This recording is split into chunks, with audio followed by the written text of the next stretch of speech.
C'est mieux, là. OK. Puis, je souhaiterais prévenir tout le monde au nom de Chaudière-Appalaches puis Rive-Nord. Puis, je vais céder la parole à Étienne, qui est notre porte-parole sur les marchés. Hey, écoute, ça fait plaisir de vous voir aujourd'hui. J'étais très content de voir le taux de participation qu'il y a aujourd'hui. C'est la première fois qu'on voit autant de participants être présents sur Zoom, surtout tard le soir. Donc, écoute, ça me fait chaud au cœur de vous présenter, faire une présentation classique sur les marchés, évidemment, avec un accent sur la guerre en Ukraine. Donc, voilà. Plan de présentation. Ben, c'est une présentation classique. Donc, on va parler de l'offre et la demande aux États-Unis. On va parler du marché international. On va faire vraiment un petit wrap-up. Ensuite, on va aborder le sujet de la guerre en Ukraine. Donc, un sujet que vous avez entendu parler de gauche à droite à tous les jours. Comme Alain Gervais disait tout à l'heure, dans 2 semaines, là, ça a le temps de changer puis de refaire notre présentation tellement que ça bouge, là. Donc, on va en parler assez en profondeur. Et ensuite, on va parler du marché local, évidemment. C'est le marché qui vous intéresse le plus, en tout cas, du moins, je l'espère. Donc, l'offre et la demande aux États-Unis. Donc, l'offre classique, donc on a les superficies, les rendements, stock début, la demande qui est éclatée, puis ensuite les stocks de report. Là où je veux vraiment amener votre attention, c'est ici sur ce petit chiffre, c'est la demande pour l'éthanol. Donc là, on voit que par rapport à 2020-2021, la demande est en croissance. Et ça, c'est pas étranger au fait que là, en ce moment, on a un baril de pétrole qui est au-dessus de 100 US le baril. Ça commence à être payant de mélanger de l'éthanol à de l'essence. Donc, la demande, elle est plus forte. Et en plus, elle récupère de l'année de 2020 où il y avait eu la pandémie. Par la suite, des exportations. Donc là, on a des exportations qui sont en baisse. Pourquoi? Bien, on analyse que la demande chinoise devrait légèrement fléchir, qu'il devrait avoir un petit peu plus une diminution de la demande de manière générale parce que le prix est élevé. Donc, un léger fléchissement des exportations, ce qui nous amène avec des stocks de report légèrement supérieurs à ceux de l'année dernière, mais ils sont toujours très serrés. Donc là, on va analyser de plus en détail la demande. Voilà. Donc, au niveau de la production d'éthanol, on a l'année en bâtonnet, vous avez l'année dernière, et au niveau de la courbe, c'est celle de cette année. Donc là, on peut voir que cette année, on était supérieur à l'année dernière pour les raisons que j'ai évoquées dernièrement, c'est-à-dire un baril à plus de 100 US le baril. Par contre, on voit un certain fléchissement au niveau des dernières semaines. Et ça, c'est très difficile à expliquer. L'une des raisons qu'on pourrait avancer, c'est le fait que les États-Unis ont toujours été un peu. Ils essaient de ménager la chèvre et le chou pour ce qui est de l'éthanol, c'est-à-dire que les raffineries se plaignent que c'est trop cher mélanger l'éthanol à l'essence et ils demandent des exemptions. Et les producteurs de grains qui résident dans les régions centrales des États-Unis, plus agricoles, mais aussi dans des régions qu'on appelle les swing states, ben, eux autres, ils demandent à ce qu'il n'y ait pas d'exemption. Donc là, les États-Unis ont toujours eu de la difficulté à trouver vraiment là, la solution parfaite. Et dernièrement, ben, ils ont accordé des exemptions, ce qui fait en sorte que là, on est en dessous du 1 million de barils par jour, ce qui est la norme, là, ou du moins l'espèce de valeur étalon qu'on met pour évaluer une bonne demande pour l'éthanol. Mais de manière générale, ça va quand même bien. Puis avec le prix du baril, ben, on devrait au moins s'attendre à ce que ça repasse au-dessus du 1 million de barils, mais ça va être à voir. Au niveau des ventes de maïs, donc je vais expliquer mon graphique qui peut paraître pas très évident, là. Donc, on a des semaines négatives, des semaines positives. Pourquoi des semaines négatives? C'est parce qu'on analyse une année récolte à l'avance. Donc, si pour l'année, par exemple, cette année, 2021-2022, ben, on peut vendre 1 an à l'avance. Donc, moi, je veux savoir, est-ce qu'on a vendu bien en avant ou est-ce que pour l'année ou pour la période actuelle, c'est-à-dire là où on est dans la section plus positive des semaines, où est-ce que ça en est? Donc, on peut voir vraiment l'évolution. Donc, pour 2021-2022, on peut voir qu'il y a eu un gros bond avant le début des récoltes aux États-Unis. Donc là, un peu, je vais juste l'indiquer ici. Voilà. Donc, juste ici, on a eu un très bon bond. Désolé du lapsus. Donc, c'est-à-dire qu'il y a eu une très forte demande venant de la Chine. Et par la suite, on s'est aligné plus vers l'année dernière et finalement, on est quand même en dessous, mais on demeure quand même à un rythme très élevé quand on compare aux 5 dernières années, c'est-à-dire les petits bâtonnets orange dans la courbe. Au niveau des stocks de fin de maïs, j'avais dit qu'on était à 1440 millions de boisseaux. Ça, c'est légèrement supérieur à l'année dernière. Par contre, lorsqu'on compare aux 10 dernières années, on peut voir que c'est très bas là, comparativement aux dernières années, là. Surtout quand on parle là, de ces fameuses années-là, le long cycle baissier qu'on a connu. On se ramène plus à 2013-2014, là, où on était vraiment à la fin là, du fameux cycle haussier qu'on a connu dans les dernières années. Donc, on est vraiment dans un niveau très serré et ce, avec une demande qui, elle, est de plus en plus accrue. Donc, le ratio utilisation par rapport les stocks par rapport à l'utilisation est beaucoup plus serré. Donc, ça met beaucoup plus de pression au niveau des prix. Les contrats à terme, donc là, on analyse à partir du 1er décembre pour le contrat de mai et le contrat de décembre, tous deux pour 2022. Donc, on peut voir que au mois de décembre, il y avait un certain écart avec le contrat de décembre, ce qui est normal parce que le contrat de décembre, c'est celui de la récolte. Donc, les contrats où on entrepose sont toujours plus élevés que ceux pour la récolte. Donc, il y a eu un certain spread qui s'est maintenu dans le temps jusqu'à la barre rouge. La barre rouge, c'est quoi? Qu'est-ce qui s'est passé au mois de février? La guerre en Ukraine. Et ça a changé radicalement le niveau des prix. Donc là, on peut voir que le spread, lui, s'est fortement augmenté. Pourquoi? Parce qu'on craignait pour l'année en cours et pas nécessairement pour l'année qui s'en vient. Donc, étant donné que l'Ukraine est un très bon exportateur de maïs, on s'attendait à ce qu'il y ait un manque de maïs pour l'année en cours. Par contre, au fur et à mesure que la guerre continuait et que la fin de cette guerre-là est loin d'être certaine, mais cet écart s'est rétréci. Pourquoi? Parce qu'on craint, actuellement, on craint pour la récolte qui est à peine semée ou qui va être semée prochainement. Donc, actuellement, c'est la récolte en Ukraine, elle est très incertaine au niveau du maïs. Pour ce qui est du soya, une offre et demande qui est assez semblable à celle du maïs. Donc, avec les productions, les importations, après ça, des postes pas de dépenses, là, mais des postes de consommation. D'ailleurs, moi, je compare ça à une feuille tout simplement d'état de résultat. Donc, on commence avec un vieux gagné, on a des revenus, des dépenses, puis après ça, qu'est-ce qui nous reste à la fin? Donc, c'est comme ça que je me le figure. Donc, là où je veux amener votre attention, c'est au niveau des exportations. Donc, au niveau du soya, une légère baisse par rapport à l'année dernière. L'année dernière, ça a été des très bonnes exportations. Donc, une légère baisse, mais quand même à un niveau très élevé. Et au niveau des stocks de report, quasiment identique à l'année dernière. Et l'année dernière, on était avec des stocks excessivement serrés. Donc, pour ce qui est de la demande aux États-Unis, la trituration fait partie des principales postes de dépenses au niveau de la consommation. Donc, on voit que depuis les 10 dernières années, la trituration augmente sans cesse aux États-Unis. L'une des raisons, c'est la production de diesel renouvelable. Oui, je pense que c'est bien le terme, là, désolé. Donc, c'est une gamme de produits qui peut être insérée directement dans une voiture conventionnelle. Donc, contrairement à d'autres types de carburants comme l'éthanol où on a besoin de le mélanger à l'essence, au niveau du diesel renouvelable, on n'en a pas besoin. Donc, on peut tout simplement mettre à 100% du diesel renouvelable et ça fait en sorte que le camion, lui, la voiture, elle, peut rouler à 100%. Donc, ce qui fait en sorte que c'est une nouvelle génération de carburant qui est très intéressant pour lutter contre les effets de changement à effet de serre, ou du moins, c'est ce que le gouvernement américain a identifié. Au niveau des ventes de soya, donc, c'est un peu le même principe que pour celui du maïs. Donc, on commence avec une année qui avait commencé sur les chapeaux de roue, c'est-à-dire qu'on était beaucoup plus en avance que par rapport à 2020-2021. Par contre, rapidement, les ventes ont ralenti. Donc, il faut savoir qu'au moment de la récolte, il y avait des tensions entre les États-Unis et la Chine concernant Taïwan.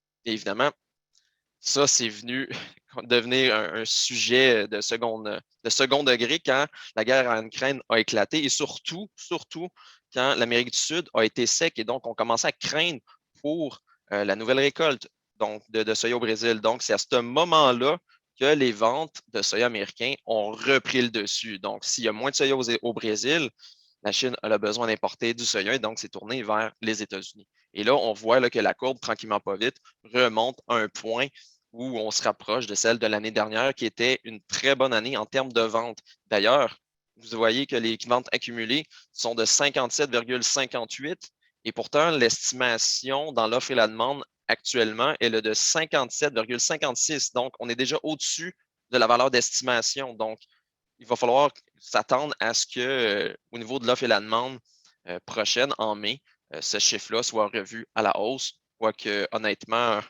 on va regarder 2021, 2022 dans le gyrophare parce que là, on va se concentrer sur la nouvelle récolte. Mais ça, c'est une petite parenthèse que j'ouvre. Au niveau des exportations de soya versus le Brésil, ben, il faut se rappeler que anciennement, il y a bien longtemps, avant que Donald Trump soit président, le marché des exportations de soya était partagé vraiment pratiquement 50-50 entre le Brésil et les États-Unis. Donc, on peut voir ici, à quelques reprises, le Brésil a été supérieur aux États-Unis, mais on était à peu près à des niveaux relativement semblables. Par contre, à partir de 2016, et surtout avec la guerre commerciale ici, le fossé s'est creusé et donc le Brésil est devenu le principal exportateur de soya dans le monde. Donc, on voit que le Brésil a de plus en plus d'impact sur les marchés internationaux et c'est pour ça qu'on le regarde de plus en plus que les États-Unis d'ailleurs. Au niveau des stocks de fin, ben, on peut voir qu'on est à un niveau relativement très serré. Donc là, on est à 260, relativement au même niveau que l'année dernière. Mais si on compare aux autres années, ben, finalement, on est quand même supérieur. Quoique, la nuance, c'est que la demande, elle a toujours augmenté. Donc, avec une demande qui est de plus en plus grande, mais des stocks qui restent relativement semblables, la pression sur les prix, elle est énorme sur des stocks qui sont au même niveau que les années dernières. Et là, vous allez remarquer ici, là, voici l'effet de la guerre commerciale. C'est des stocks records qu'on n'a jamais vus là, et probablement qu'on ne verra jamais, mais ça, c'est un éditorial. Au niveau des contrats à terme du soya, même principe que pour le maïs, on prend le contrat de mai et le contrat de novembre, c'est-à-dire celui de la récolte. Donc, on voit que le spread s'est agrandi au fur et à mesure qu'on partait de décembre jusqu'au niveau de la guerre commerciale. Et vous voyez, oups, excusez, j'ai cliqué à mauvaise place. Donc, vous voyez ici, le foyer, c'est vraiment, pas le foyer, mais l'écart, c'est vraiment agrandi. Pourquoi? Ben, il y avait la sécheresse en Amérique du Sud. Et donc, le fait qu'il y aurait moins de soya pour l'année 2021-2022 fait en sorte que la fève américaine est plus attrayante et donc fait augmenter les prix. Mais, contrairement au maïs, là où les lignes rouges, c'est la guerre commerciale, pas la guerre commerciale, mais la guerre en Ukraine, ben, on voit que le prix, lui, il est relativement flat contrairement aux autres grains. Pourtant, on parle beaucoup que l'Ukraine est le premier exportateur mondial d'huile de tournesol et que le domaine des huiles, c'est des vases communicants. Donc, ça veut dire que s'il y a moins d'huile de tournesol, ben, ça va faire augmenter la demande pour l'huile de soya et donc augmenter le prix de la fève. Mais pour l'instant, sur les marchés, c'est pas vraiment ça qu'on voit. D'ailleurs, même principe que pour la nouvelle récolte, on a un prix qui reste relativement flat, même si, écoutez, la réalité, elle est là. Si l'Ukraine n'est pas capable de récolter son tournesol, ça fait moins d'huile sur les marchés et donc ça devrait faire apprécier l'ensemble des marchés de l'huile. Donc, pour l'instant, j'aurais tendance à dire que la fève de soya est peut-être sous-estimée à l'heure actuelle. Le contrat du blé, ben, on n'a pas le choix d'en parler, surtout que la Russie et l'Ukraine, c'est des très bons exportateurs de blé. Donc, on va analyser celui de Chicago, donc celui qu'on pourrait dire fourragé. Je mets des guillemets parce que c'est un résumé. Là. En vérité, c'est beaucoup plus compliqué que ça. Là. Mais grosso modo, on peut voir que le contrat de mai, le contrat de décembre, ce sont pas mal. Oui, bonjour. Donc, on voit que les deux prix étaient relativement semblables et on voit que dès que la guerre a éclaté, le mouvement réactionnaire des marchés a été de baisser. Pourquoi? Ben, parce qu'on était dans un moment d'incertitude et à ce moment-là, les marchés ont décidé il y a le niveau de risque est beaucoup trop élevé, je vais liquider mes positions et je vais attendre de voir qu'est-ce qui se passe et ensuite je vais voir comment le marché réagit et je vais corriger ma position. Et là, on a vu une flambée. Et je pense que le terme est tout à fait approprié. Là. Le prix du blé à Chicago est monté à 13 US le boisseau. Là. Oui, donc oui. Donc, monté à 13 le boisseau et ensuite, c'est résorbé et même que le contrat, lui, de décembre, lui, c'est rétabli et on est à l'heure actuelle au même niveau. Pourquoi? Ben, en ce moment, on craint plus pour 2022-2023 en termes de disponibilité de blé parce que la récolte, elle n'est pas récoltée, mais c'est deux grands joueurs sur le marché. Les intentions d'ensemencement, on en a entendu parler à la fin mars. C'était quoi le grand constat? Ben, un des constats, c'est une diminution des superficies de maïs au profit du soya. Donc, c'était quelque chose qui était envisagé étant donné le prix élevé de l'engrais azoté. Et au niveau du blé, ben, légère augmentation, ce qui n'est pas, ce qui est pas extraordinaire, mais quand même une certaine augmentation, surtout avec les prix actuels avec un total de superficie de 227,9. Ce n'est pas le plus élevé qu'on a connu. D'ailleurs, l'ancien record est en 2014, à environ 230 millions d'acres. Par contre, ça reste quand même plus élevé que l'année dernière. Donc, ça nous montre que malgré le fait que les prix sont excessivement élevés, ben, les superficies demeurent à un certain niveau, là, moins que le record, mais quand même à un niveau quand même assez élevé. Donc, je pense pas qu'on peut se tromper en se disant que ce chiffre-là est probablement la valeur maximum que les États-Unis peuvent aller chercher. Le dollar canadien, donc on va analyser le dollar canadien. Qu'est-ce qui s'est passé avec le dollar dans les dernières années? Donc 2021 en mai. Donc on avait une certaine bulle spéculative ou du moins là, une certaine euphorie. Pourquoi? Ben là, on progressait au niveau de la vaccination. Donc, je ne sais pas si d'entre vous étiez déjà vaccinés. Donc, pour ma part, ce n'était pas encore le cas, mais on avait déjà la première dose. Donc là, il y avait une certaine euphorie en se disant, ben, écoutez, on commence à être vacciné, on va voir un retour à une vie normale, on va pouvoir retourner au restaurant, un retour de l'économie, donc certaine euphorie. Mais après ça, est arrivé le variant Delta, si je me rappelle bien. Donc, après ça, ben, par la suite, diminution, finalement, ben, on retourne encore avec les mesures de confinement. Ensuite, on se dit vers octobre, ben, écoutez, je pense que c'est la fin. Je pense qu'on est là vraiment. On a survécu à Delta. On va reprendre une économie normale. Puis, est arrivé Omicron. Fait que pas de poète, on redescend dans le marché. Donc, ça a été deux mouvements qui est vraiment venu contrecarrer les perspectives positives en termes d'économie. Et le dernier point que je veux vraiment vous amener, c'est celui-ci. Donc, à partir de février, même avant la guerre avec l'Ukraine, on voit que le dollar, lui, est demeuré relativement constant, là, autour de 79 sous. Et pourquoi je vais amener votre attention sur cette période-là? C'est parce qu'à cette période-là, le baril de pétrole, lui, était complètement à l'opposé. Il augmentait sans cesse. On a augmenté jusqu'à peu près 110 US le baril. Et pourtant, le dollar, lui, il ne réagit pas alors que normalement, quand le baril de pétrole augmente, le dollar augmente. Pourquoi? Ben parce que le Canada est un très bon exportateur de pétrole. Et là, ça n'a pas été le cas. Pourquoi? Ben parce que les économistes, la plupart des investisseurs commençaient à craindre l'effet de l'inflation. Donc, on commençait à se dire, ben là, l'inflation est dans le tapis. On commence à avoir peur pour la croissance économique future. Est-ce qu'on s'en va en récession? Donc, ça fait partie des inquiétudes qu'on a actuellement. Donc, c'est pour ça que le dollar, lui, n'a pas suivi le baril de pétrole. On parle même de déconnexion entre le dollar et le baril de pétrole. À un certain degré, d'ailleurs. Le Real brésilien.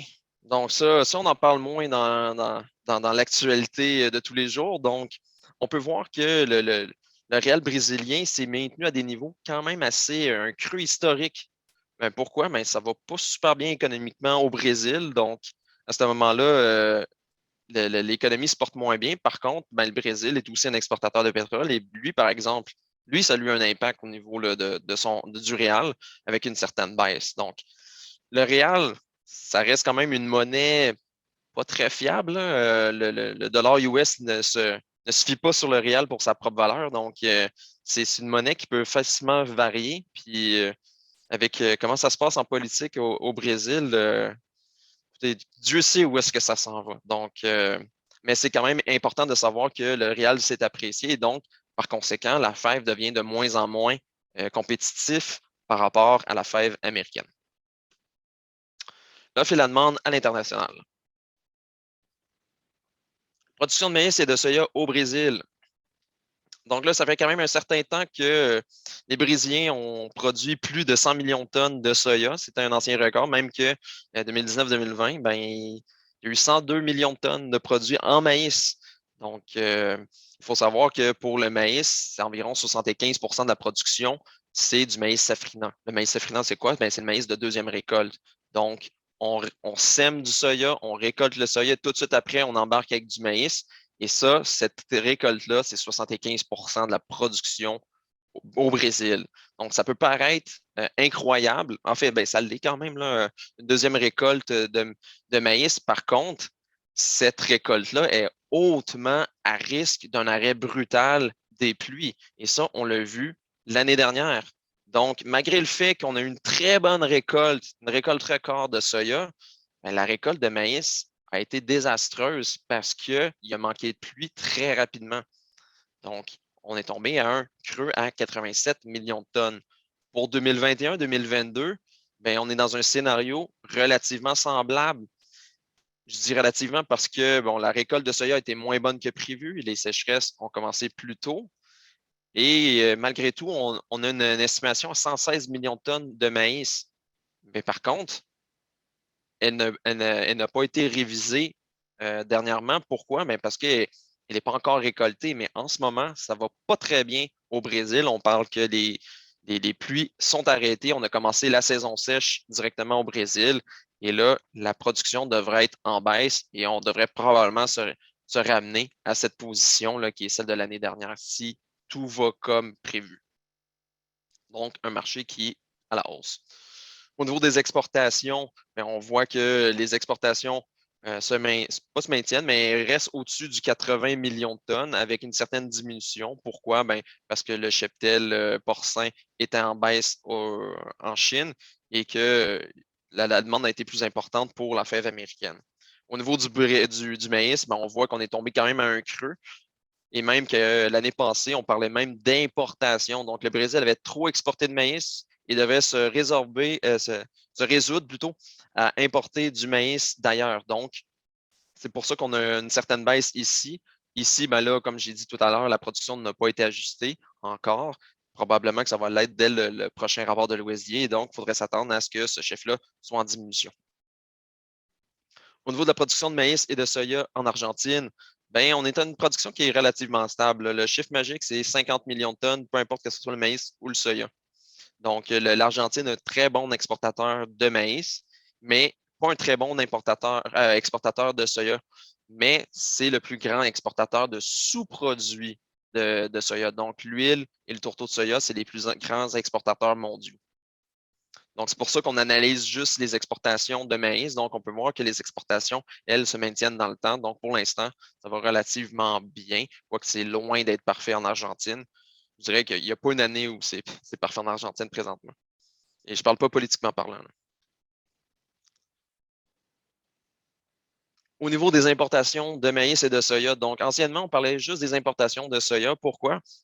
Vous voyez ici, là, les importations de maïs étaient quasiment inexistantes. Pourquoi? Ben, la Chine, elle est escalée. Donc, c'est un État qui est pas capitaliste, mais qui est pas totalement non plus communiste. Donc, une espèce de drôle de mélange entre les deux.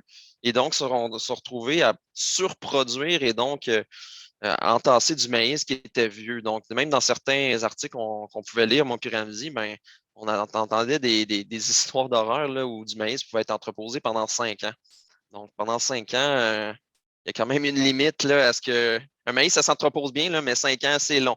Donc, c'était même pas bon, même pas assez bon pour faire de l'éthanol. Donc là, ils ont dû écouler pendant plusieurs années leur surplus. Quoique on peut en douter là, selon la qualité. Mais là, vraiment, 2020-2021, ben là, les importations ont monté en flèche. Ils sont devenus le premier importateur mondial de maïs. Et ça, en l'espace d'un an. Donc, même en l'espace de quelques mois, là, ils ont acheté à coût de 5 millions de tonnes par mois. C'est énorme. Donc, la Chine est devenue le principal importateur de maïs. Là, on voit que pour 2021-2022, on prévoit une légère baisse. Mais ça, je mettrais comment dire, certain grain de sel par rapport à cette estimation-là. Pourquoi? Ben, la Chine a dit qu'elle veut diminuer sa production de porc, en fait, diminuer ses importations, mais à la fois être plus autosuffisant pour son alimentation. Donc, c'est vraiment deux politiques qui semblent vraiment aller l'une contre l'autre. Et dernièrement, on voit que les importations de grains américains vers la Chine sont en augmentation. On voit des ventes là, de 1 million de tonnes en une journée. C'est complètement débile. Donc, d'après moi, ces estimations-là devront être revues à la hausse, malgré le fait que la Chine, elle a dit de l'autre côté, non, non, non, je veux diminuer les importations. Donc, on arrive au cœur de la présentation, du moins je le présume, c'est la guerre en Ukraine. Qu'est-ce qui se passe là-bas? Donc, on va commencer tout d'abord avec une carte des conflits armés en Ukraine. Donc, les zones en rouge, c'est les zones où il y a des attaques militaires qui ont lieu en Ukraine. Et je vais afficher la carte au niveau du blé. Vous pouvez voir que les zones de conflit armé se situaient dans ces régions juste ici, qui semblent vraiment concorder avec les principales régions productrices de blé. Sauf justement ici, dans la région de Kiev, là, où c'est moins important par contre. Lorsqu'on regarde pour le maïs, et voilà, finalement, la région de Kiev, c'est une importante région productrice de maïs.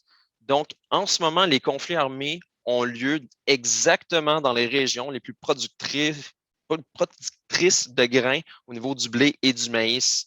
Donc, c'est pour ça que ça a autant une incidence sur les marchés. On peut voir que certaines régions, là, justement dans le centre et plus à l'ouest, sont épargnées, mais grosso modo, ça ne va pas très bien au niveau en Ukraine. Et je n'ai pas besoin de vous rappeler les documentaires ou les reportages que vous avez vus au niveau de producteurs qui se font tout simplement voler leur diesel par l'armée russe et donc ne sont même pas capables de pouvoir rentrer avec un tracteur dans les champs. Donc, le portrait de la situation. Donc, au niveau des exportations, c'est majeur. On va regarder l'année 2020 parce que la guerre en Ukraine n'a pas eu d'impact au niveau des exportations. C'est donc l'année vraiment là, typique. Donc, on peut voir que ces deux pays-là représentaient 27 des exportations de blé. 8 pour l'Ukraine, soit la 6e position mondiale en termes d'exportation, et 19 pour la Russie, soit la première position. Au niveau des exportations de maïs, c'est 15 des exportations mondiales de maïs. Donc, ça place à 13 pour l'Ukraine, soit la 3e position. J'ai mis une petite étoile. Pourquoi? Parce que là, c'était exceptionnel. Le Brésil avait une sécheresse. Normalement, c'est le Brésil qui a la 3e position. Mais dans ce cas-là, l'Ukraine l'a dépassé en raison de la sécheresse. 2 pour la Russie, soit quand même la 5e position. Donc, on peut voir que le marché du maïs à l'exportation, il n'est pas très divisé, très concentré.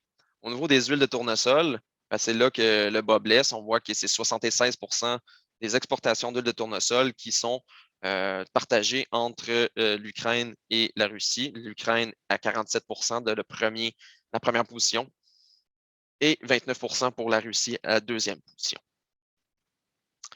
Évidemment, la guerre en Ukraine a des répercussions sur le marché russe. Vous le savez, on en a parlé même avant qu'on enregistre la conversation. Mais la Russie est un important exportateur d'engrais. Donc, au niveau des fourchettes des parts de marché à l'international, la Russie, elle détient 23 des exportations d'ammoniac, 14 des exportations d'urée, 10 du phosphate. Donc, pas un très grand exportateur de phosphate. Et 21 au niveau de la potasse. Et même si on va plus radicalement, si on inclut la Biélorussie, qui est inclus dans les sanctions économiques que le Canada a fait, c'est 40 en incluant la Biélorussie. Donc, c'est énorme au niveau de la potasse. Par contre, je peux au moins vous rassurer que la première position, c'est le Canada qui l'a. Donc, au moins, la potasse, on est un très grand producteur et donc, au niveau du prix, on n'a pas à craindre en termes de disponibilité. Clairement, le prix est à la hausse, ça, je ne vous cache rien, mais au moins, on n'aura pas à craindre à ce niveau-là.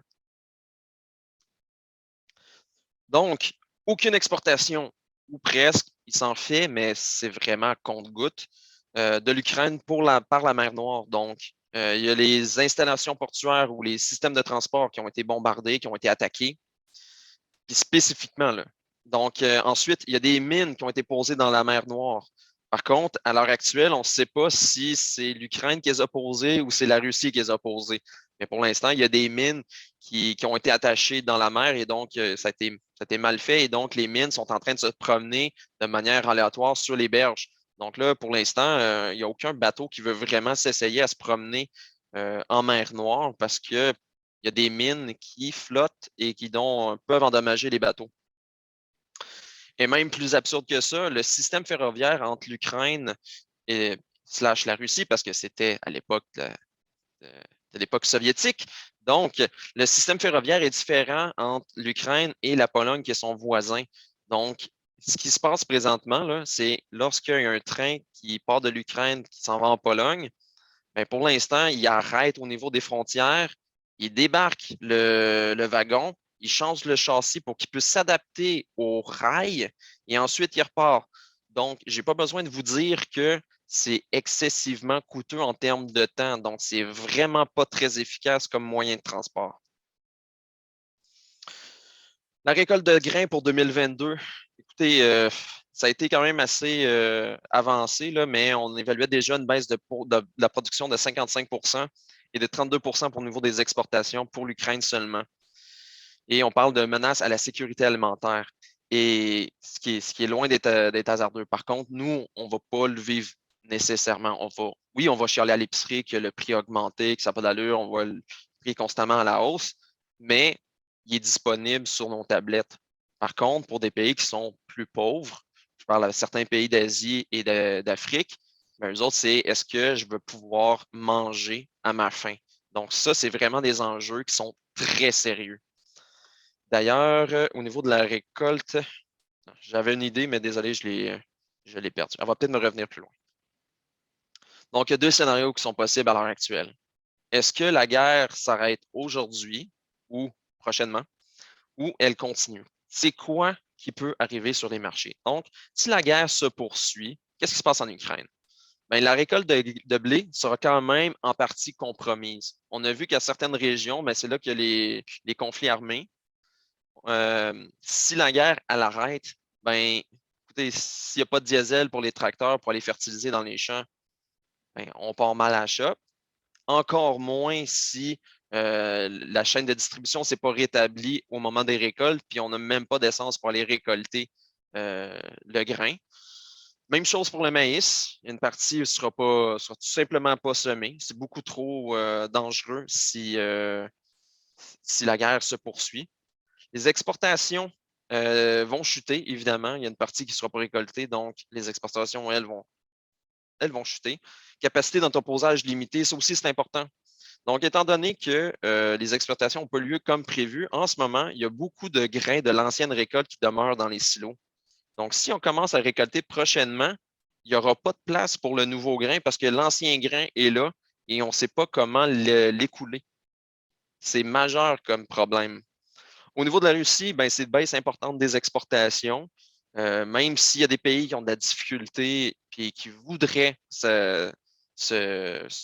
s'approvisionner en Russie, ben, le système banquier est gelé et donc c'est difficile de pouvoir échanger. Donc là, on parlait aujourd'hui que la Russie elle a fait un embargo au niveau des exportations de gaz naturel parce que certains pays ne voulaient pas transiger en rouble. Bon, ben, c'est directement lié à ça. C'est le système bancaire qui dit non, si tu veux transiger en dollars US, puis en Russie, certains produits ne sont pas possibles de pouvoir être transigés.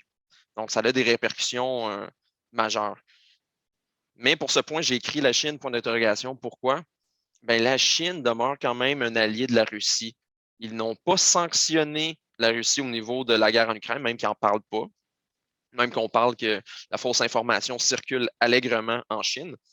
Mais ils ont aussi dit que la meilleure solution, ça serait une paix. Donc, pour l'instant, ils semblent vouloir ménager la chèvre et le chou, mais il ne faudrait pas s'étonner que la Chine décide de profiter de cette situation pour acheter du grain russe à rabais. À l'international, ben, le prix va demeurer élevé pour 2022-2023 si la guerre se poursuit. Il va y avoir une baisse de la demande mondiale en grains parce que, bon, pour alimenter les animaux, c'est trop cher, mais aussi certains pays ne pourront pas acheter des grains à bon prix parce que pour certains pays, vraiment, c'est une denrée de base, mais malheureusement, ils ne pourront pas se l'acheter parce que les prix sont tout simplement exorbitants. Il y a un risque important d'une explosion des prix. Pourquoi? Ben, parce que s'il devait y avoir une sécheresse quelque part en ce moment pour 2022-2023, ben, ça va alimenter d'autant plus une hausse des prix. Il faut savoir on le dit souvent, là, le prix des denrées agricoles, c'est des prix inélastiques.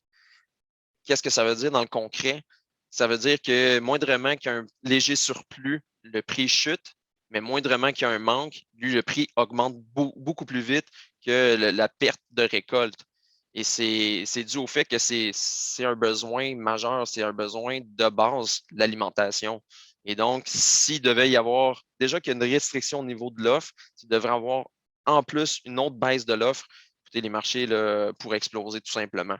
Donc, des prix là, de soya à 13 US le boisseau, ben, ça pourrait être tout simplement là, la valeur plancher.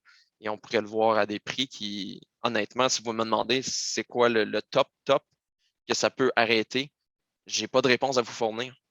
Quand c'est le temps de manger, il n'y a pas de prix, tout simplement. Donc, on est vraiment dans une situation qui pourrait être explosive. Si la guerre se termine bientôt, donc aujourd'hui, demain ou dans la prochaine semaine, ben, il faut savoir que la fertilisation du blé et les semis de maïs vont débuter. Par contre, on est quand même en retard. Et en autant que le diesel soit disponible, que l'équipement soit disponible et que la main-d'œuvre soit disponible. Il faut savoir qu'il y a des producteurs qui ont été défendre leur pays et probablement qu'une bonne partie de ces producteurs-là ne reviendront pas, même si la guerre termine. Donc, c'est des enjeux qui sont majeurs. Donc, déjà là, une faible production, même si tout arrête demain matin, donc, et une capacité d'exportation qui est limitée. Ben, pourquoi? Ben, parce que les systèmes de transport ont été attaqués. Donc, ça prend du temps à reconstruire tous ces systèmes-là. Et ça prend de l'argent surtout. En Russie, retour des exportations de grains, d'engrais, de pétrole brut ou de gaz naturel. Pour l'interrogation, ça va dépendre comment se termine cette guerre-là. Donc, tous ces éléments-là ont lieu en raison des sanctions économiques des pays occidentaux. Donc, tout va dépendre comment la guerre se termine. Donc, mais je ne suis pas sûr que du jour au lendemain, la plupart des pays vont dire ah, tu sais quoi, j'ai oublié la guerre en Ukraine, puis on vient comme c'était avant.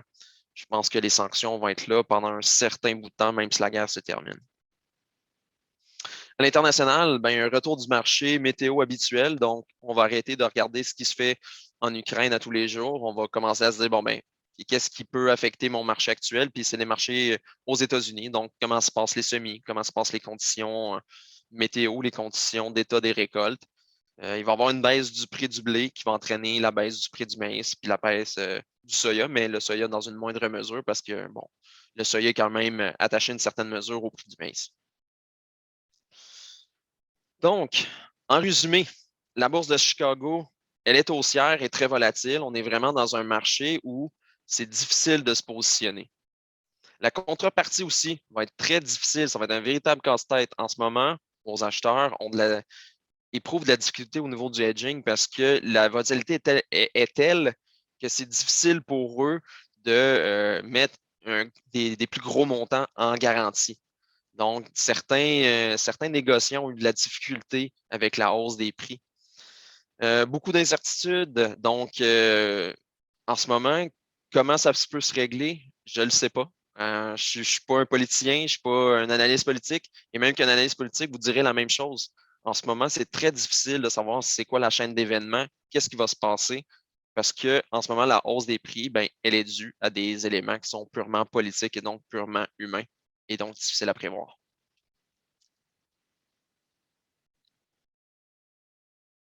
Le marché local. Donc, les intentions d'ensemencement sont sorties ce mardi.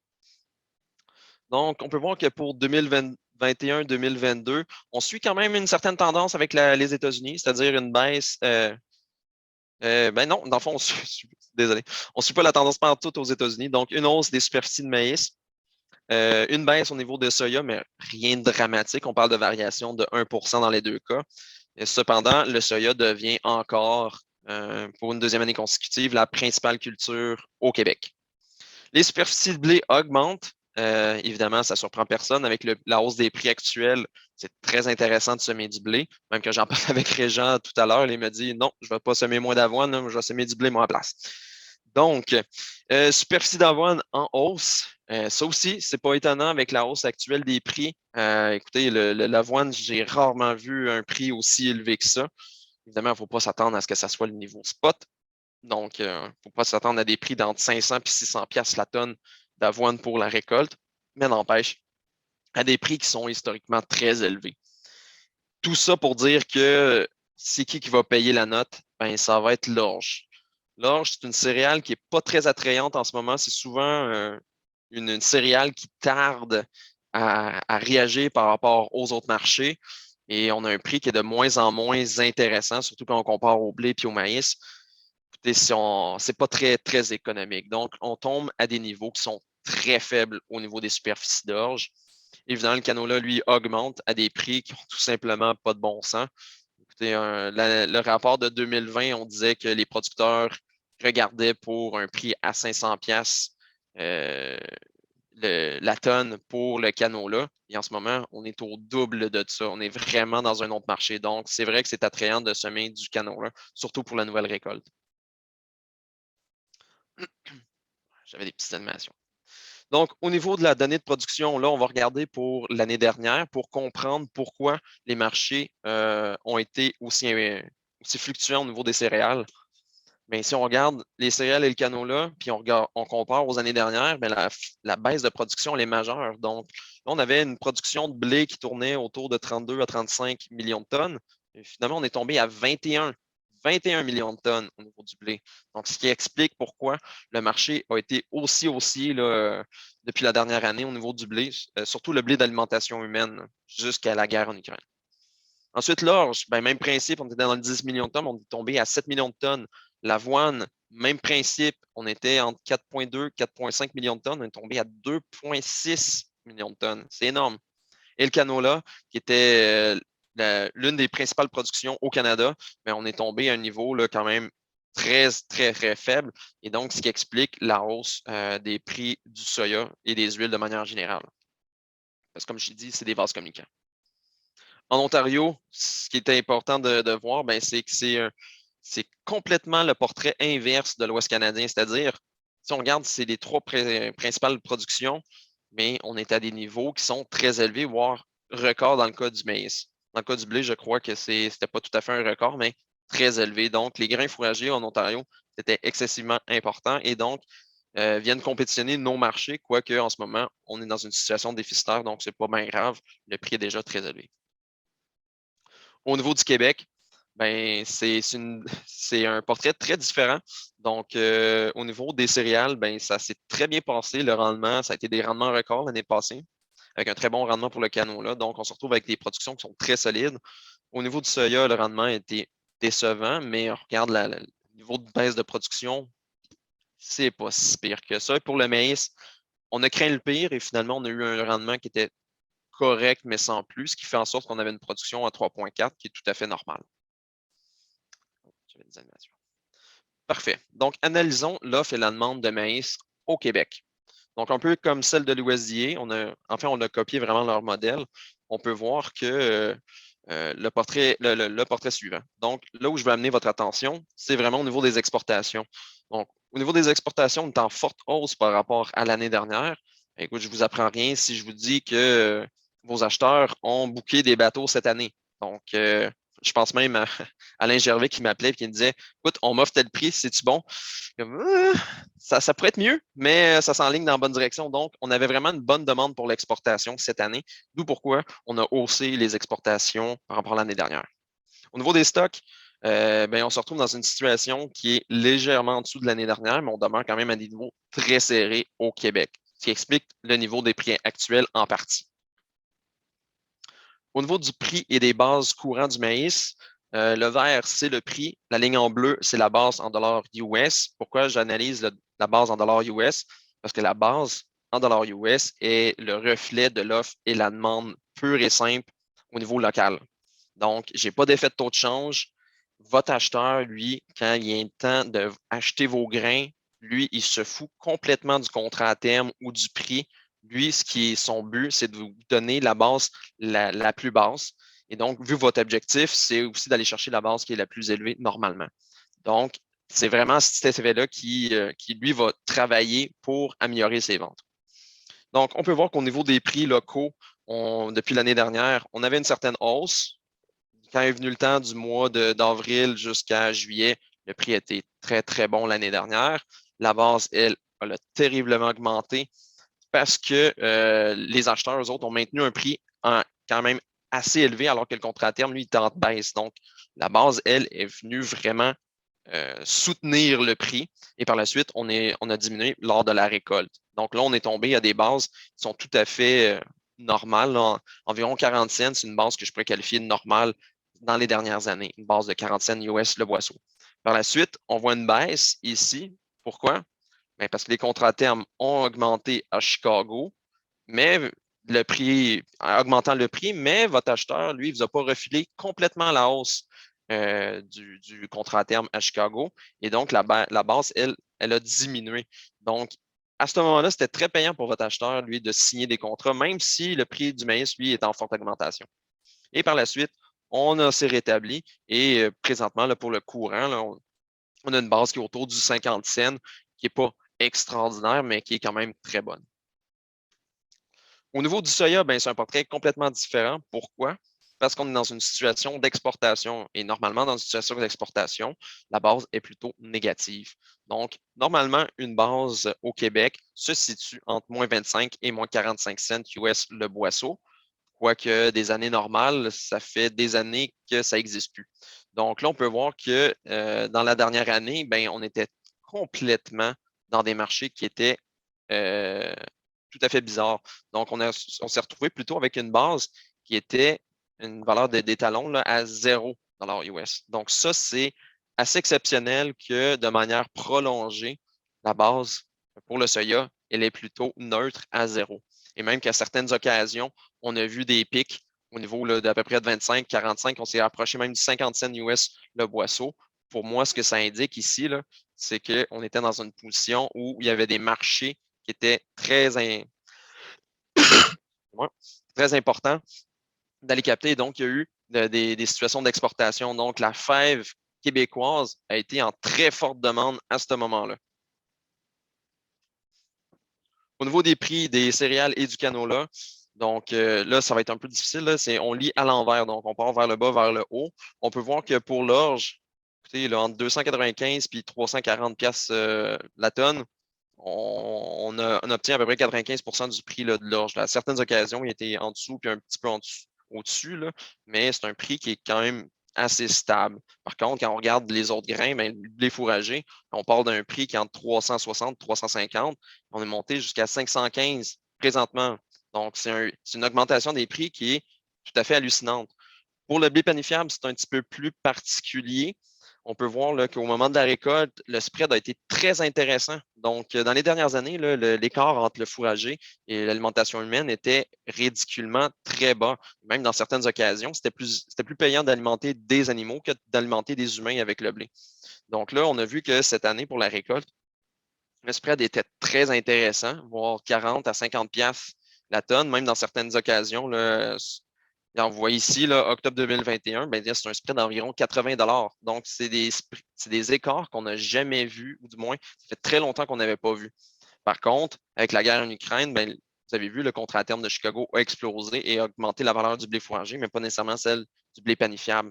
Donc, s'il n'y a pas de vente, c'est pas nécessairement que c'était pas intéressant de vendre, c'est juste que c'était plus payant d'alimenter des animaux que d'alimenter des humains. Donc, on est revenu à la situation initiale.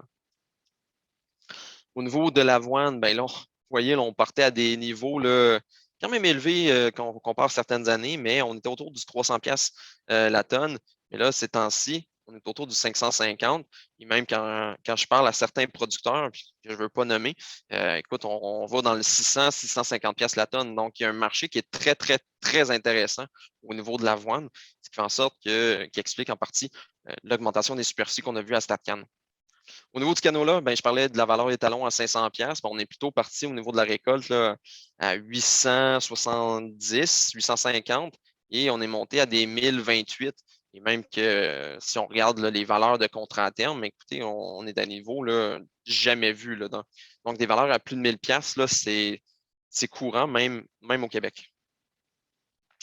Au niveau des prix et des bases, livraison, récolte, donc, la question qu'on veut regarder ici, est-ce que ça vaut la peine de vendre mon maïs présentement? Donc là, on peut voir qu'au niveau de la base US, écoutez, on était à des niveaux normaux, même que pendant la période, là, pendant la récolte, on a un niveau de base qui était très intéressant. Une base déjà à l'avance, un an à l'avance de 40 cents, c'était très bon. Par contre, avec l'augmentation rapide des prix, on peut voir que là, la base, elle a chuté à des niveaux au niveau neutre et après ça, elle a remonté pour ensuite rechuter. Donc, en ce moment, si vous regardez dans le quotidien, là, on doit une base qui doit être légèrement négative après neutre. Donc, là, en ce moment, là, c'est pas très intéressant pour un producteur qui veut vraiment faire une contrepartie idéale de vendre présentement. C'est sûr que si vous trouvez que le contrat à terme est intéressant et que vous ne voulez pas faire affaire avec un courtier, ben là, c'est sûr que là, vous pouvez voir le pour et le contre de vendre présentement, mais si je regarde seulement la base, c'est vraiment pas très intéressant de vendre présent en ces temps-ci. Surtout qu'on a vu que la base était très stable à 40 cents. Donc, on peut s'attendre à des bases à ces niveaux-là. Surtout qu'on a vu que les superficies de maïs étaient légèrement en augmentation. Donc, c'est pas ça qui va venir casser le marché. Excusez-moi de tousser dans le micro. Voilà. Donc, au niveau du soya, bon, on regarde les niveaux de base normales. Se situe à peu près à ces niveaux-là. On peut voir que pour la livraison récolte, de manière quand même étonnante, on n'est pas retourné dans un marché normal. On est vraiment dans un marché où, de manière générale, les bases se situent au-dessus des valeurs qui sont qualifiées pour une année normale. Donc, on n'est pas au niveau qu'on était proche du zéro. Là. À certaines places, on l'a atteint, mais on est quand même à des niveaux qui sont très élevés. Donc, en ce moment, c'est très payant de fermer des prix, au moins de fermer une base US pour le soya. Les facteurs qui sont à surveiller au cours des prochains mois, donc la guerre entre la Russie et l'Ukraine, ça, je ne vous apprends rien. La récolte de maïs safrinat au Brésil. On a vu tout à l'heure que les pluies sont arrêtées, donc il faut voir si ça se continue. Mais pour l'instant, ça semble être bien le cas et donc il faudrait s'attendre à ce qu'il y ait des dommages au niveau de la récolte et des exportations et donc une augmentation là, au niveau du prix du maïs. La météo dans du Midwest et le démarrage des semis, ben, pour l'instant, ça va mal, mais là, on est au tout début. Donc là, il ne faut pas trop s'énerver non plus avec ça. Mais les marchés, eux autres, ils peuvent s'énerver. Donc, ça peut être un excellent moment là, de fermer des contrats à terme quand les marchés s'énervent comme ça. La météo dans l'Ouest canadien, Régent en parlait tout à l'heure, c'est. Oui. Donc, on en parlait tout à l'heure.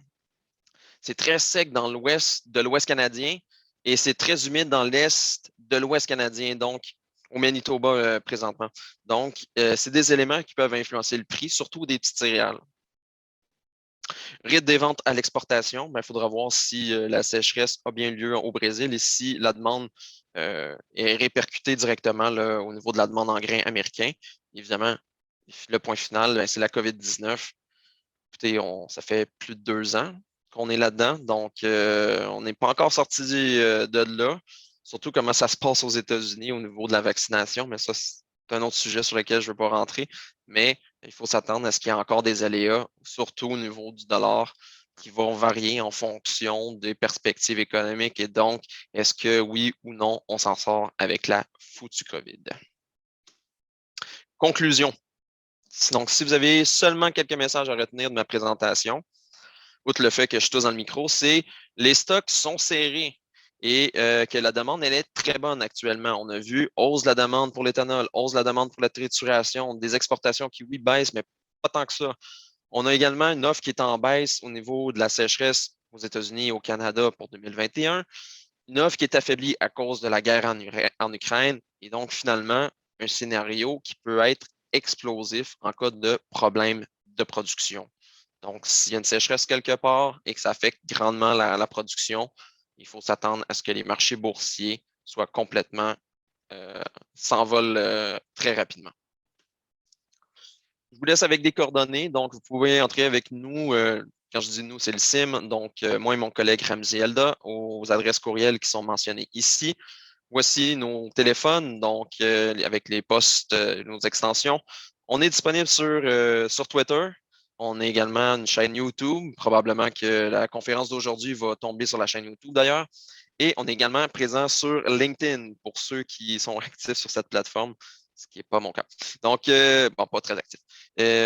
Également, je vous invite à télécharger l'AppGrain, donc qui est disponible sur l'adresse qui est marquée juste ici. Si vous allez sur la page d'accueil, c'est quand même très facile. C'est une façon très rapide de transmettre vos informations qui, elles, nous servent à monter des présentations et donc à vous expliquer comment le marché fonctionne et à estimer c'est quoi une bonne commercialisation. Merci de votre participation. Je vais donc prendre les questions. Super. Donc, il y avait Régent Lacaire qui a levé sa main en premier. Oui, Étienne, je voudrais savoir le point de vue de l'Australie, puis Chine, puis l'Europe, les récoltes qui s'en viennent par là. C'est pour l'Australie, c'est quand même c'est un peu le même climat que nous, mais sont décalés dans le temps. Eux autres, là, ils récoltent au mois de novembre. Donc, puis ils vont semer. Mon Dieu, quand est-ce qu'ils sèment? Je pense un petit peu plus tard que nous, mais pas tant plus que ça. Donc, c'est vraiment là, Attends un peu. Ouais, non, c'est ça. C'est comme l'Amérique du Sud, là. Oui. Ils sont à peu près de 2 mois, 3 mois. Désolé, là, des fois, je me mélange avec les différentes périodes de production, mais l'Australie est au moins décalé de 2 à 3 mois par rapport à nous. Donc, ça prend vraiment plus de temps pour eux là, de voir. Donc, pour l'instant, honnêtement, ils ont vraiment récupéré. La production a été très bonne dans la dernière récolte. Donc, eux autres, ils profitent de la hausse spectaculaire des marchés pour exporter et donc pour s'accaparer des parts de marché un peu partout. OK. Puis on attend de parler à la TV aussi de l'Inde qui est bien chaud, puis le Pakistan. C'est rare, c'est ainsi, ça c'est chaud de même. Bonne question. Moi, je ne regarde pas vraiment là, ces pays-là. C'est rare qu'ils viennent répercuter nos marchés en termes de grains. Quoique là, cette année, ils ont une très bonne récolte de blé et là, ils vont combler une partie de l'offre qui est absente au niveau de l'Ukraine et de la Russie. Mais normalement, là, on en parle un peu, mais c'est plus dans les marchés de niche, dans les légumineuses qui ont vraiment un impact parce que c'est des très grands importateurs de légumineuses. OK. Je te remercie bien, c'est bien intéressant. Ça fait plaisir. Que tout le monde aimait ça. Là. Je vais laisser la parole à d'autres qui ont posé des questions. Super, merci, Jean. Donc, j'ai Jean-Julien qui a la main ouverte. Oui, Jean? Oui, rapidement, juste de façon générale, au niveau de la disponibilité des engrais, on comprend que là, à soir, on parle un peu pour tout le Québec, mais malgré le fait qu'on ait des bons de commande de compléter avec nos fournisseurs, tout ça, ça peut-il arriver qu'on ait des problèmes à recevoir tout notre engrais minéral? Là, juste si on a une idée là, de façon générale au Québec là-dessus. Merci. Écoute, c'est une très bonne question, puis je comprends que c'est une très grande préoccupation pour vous parce que c'est l'élément même là, qui va servir à savoir qu'est-ce qu'on va semer. Malheureusement, au Québec, le marché est excessivement opaque, même que c'est enregistré, mais pas grave. Là, dans certains cas, il y a des acheteurs qui sont plus parlants avec l'Ontario qu'ils le sont avec nous. Donc, les autres nous maintiennent dans une certaine zone un peu ambiguë d'incertitude. Ce qu'on sait, c'est qu'il y avait des bateaux qui risquaient de ne pas venir. Pour l'instant, il y en a 2 ou peut-être 3 là, qui sont arrivés au Québec, mais il reste encore une certaine zone d'incertitude. Mais en termes de quantité de ce qui devrait arriver en termes d'engrais azotés, ben, on ne le sait pas trop. C'est vraiment un marché qui est excessivement opaque, même que si tu vas avoir des données historiques au niveau des prix au Québec, ben, il n'y en a pas. Il n'y en a pas. On travaille, essayer d'établir des valeurs de référence, puis malheureusement, on est obligé de devoir se recourir à des valeurs aux États-Unis qu'on transfère en tonnes métriques et qu'on transfère en dollars canadiens. Donc, malheureusement, je n'ai pas de réponse en ce moment parce que ben, il n'y a pas. une très grande collaboration. Là. Ils sont entrés en contact avec nous, mais c'est pas très transparent. Merci beaucoup, Étienne. Ça fait plaisir. Super, il y a M. Alain Gervais. Oui, Oui, vous pouvez y aller. oui, bon. Merci, Étienne, pour la présentation. Là, vraiment intéressant. On fait pas mal le tour de la boule, là, comme on peut dire. Présentement, au Québec, écoute, on s'en est parlé une couple de fois, on t'en a parlé un peu tantôt. L'exportation du maïs par bateau, c'est un marché en tout cas, que j'ai pu en comprendre, qui s'est développé un peu à cause de la guerre en Ukraine. Il y a du stock qui est venu se charger au Québec pour remplacer du stock sur la mer Noire. Puis ailleurs aussi, là, il n'y a pas rien qu'au Québec. Ça crée présentement des opportunités pour vendre du grain. Il y en a encore qui se chargent à Sorel. Hier, aujourd'hui, ça transporte sur un méchant temps. On est-tu capable de savoir, il s'en vient quoi en exportation? C'est-tu un marché aussi opaque que l'engrais? Ou s'il y a quelque chose qu'on peut s'attendre qu'il y a d'autres marchés encore là-dessus? Ça va-tu créer un marché de quasi-importation à l'été? Ben, écoute, on était juste avec la récolte qu'on avait, on était déjà dans une situation où il fallait avoir des importations. Donc là, on est en train d'exporter alors que inévitablement, il fallait importer. Donc, c'est sûr qu'on va être dans une situation d'importation si on continue comme ça. Par contre, ce qui aide les acheteurs, c'est qu'il y a eu une très bonne récolte en Ontario. Donc, ils sont capables d'aller chercher du maïs de l'Ontario. D'ailleurs, la base, si on regarde là, dans le quotidien, la base d'exportation est environ à quoi? 80 cents. Puis la base locale, on avait dit 50 cents. Donc, tu sais, on est très près de la valeur de remplacement, celle d'importation, donc celle qui va venir au Québec. Et au niveau de la valeur d'exportation, ben, je suis quand même surpris que tu me dises qu'ils s'en exportent. Sûrement que bon, ça a été des commandes déjà prévues parce qu'en ce moment, la base, je pense qu'elle est négative au niveau des exportations. Donc, ce n'est pas très intéressant en ce moment. Mais tu sais, cette valeur-là, son défaut, c'est elle se le calcule pour aujourd'hui, alors que il y a peut-être 3-4 mois, était excessivement intéressante de vendre puis de livrer pour avril. Donc, c'est la limite qu'on a. Mais oui, effectivement, là, si les acheteurs ont été sont sautés vite sur le piton pour vendre du maïs, mais je pense qu'ils vont malheureusement pour eux, ben, arriver au mois de juillet, ils vont peut-être se retrouver, ben, écoute, il n'y a plus de maïs au Québec, qu'est-ce que je fais? Ben, je dois recourir aux importations, puis ça coûte de l'argent. Ouais. Mais Puis, je pense pas qu'on va monter à des valeurs comme on a connu l'année dernière où la base US est montée, écoute, je pense à 1,75 $ à un moment donné, là, ça n'avait juste pas de bon sens, j'ai jamais vu ça. Là. Mais ça, c'était exceptionnel, c'était le contrat à terme, puis on était dans une situation très serrée. Mais je pense qu'on peut au moins s'attendre à ce que ça continue comme ça, au moins en juillet. Il y a au moins des bases à 80 sous, ça j'en suis convaincu. OK, parce que présentement, étant proche de Sorel, là, puis en ayant transporté des derniers jours à Sorel, là, il y a du camionnage ontarien en masse qui rentre à Sorel, effectivement, pour compléter des bateaux, parce que c'est ça, il y en a pas mal en Ontario, à ce type qu'on nous dit. Ah, OK. Je suis quand même surpris. J'aurais cru qu'il aurait chargé en Ontario puis que le bateau serait venu quand même avec un certain volume pour s'arrêter à Sorel. Mais là, de ce que tu me dis, c'est qu'ils font le long voyage pour venir Ben, jusqu'au Québec. ils font le long voyage, mais là, c'est Ontario, c'est peut-être proche du Ouais, Québec. Là, oui, c'est clairement sur la portion Est. Là. Je pense pas qu'il y a quelqu'un de Chatham qui viendrait jusqu'à Sorel se taper un petit voyage de. Pas oublier le transport par camion. Effectivement, bon point. Bon, ben super, M. Gervais. Donc, il y a Sébastien Girard qui a une question aussi. Je vais activer le son. Oui. De présentation. Je vais peut-être avoir un peu d'informations sur les plus petites céréales, mettons les céréales plus marginales, puis canola. Ils ont-ils une influence? Est-ce que l'international a une influence sur ces prix-là, ou on est vraiment plus dans un marché local? Puis si oui, est-ce que, tu sais, dans le fond, dans le cas de l'Ukraine, il doit y avoir quand même un peu d'orge, puis d'avoine, puis de colza qui est fait. Là. est-ce qu'il y a des risques que, dans le fond, ce qui se passe à l'international vienne comme stabiliser les prix qui sont là? Ou en contrepartie, qu'est-ce qui fait que, mettons, entre autres, l'avoine, ça a explosé à ce point-là? C'est vraiment plus l'Ouest, ça, ben, je vais t'entendre là-dessus. Là. Oui, très bon point. On va y aller vraiment grain par grain parce que chacun a sa propre dynamique de marché. Donc, bon, je vais sauter sur le cas de l'avoine. C'est 100% ou presque là, juste dû à l'Ouest canadien et dans le Midwest américain.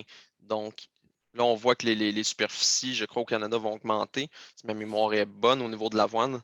Donc, il faudrait s'attendre à ce qu'il y ait une certaine diminution au niveau des prix, ou du moins, là, qu'on ne tombe pas au prix actuel, là, qui est autour de 500, je pense, montrer 550, je crois, tantôt. Là. Donc, je pense qu'on va avoir un certain ajustement des prix, mais pas de là à ce qu'on vienne aux 115 la tonne. Donc, je pense qu'on va retomber à des niveaux plus appréciables. D'ailleurs, si vous regardez, là, il me semble que vos acheteurs font des offres, si ma mémoire est bonne, à 350. Ça s'est peut-être ajusté là, depuis, là, mais on est quand même à des niveaux qui sont quand même assez appréciables par rapport aux dernières années. Donc, la dynamique de marché pour l'avoine, ben, c'est vraiment principalement l'Ouest canadien.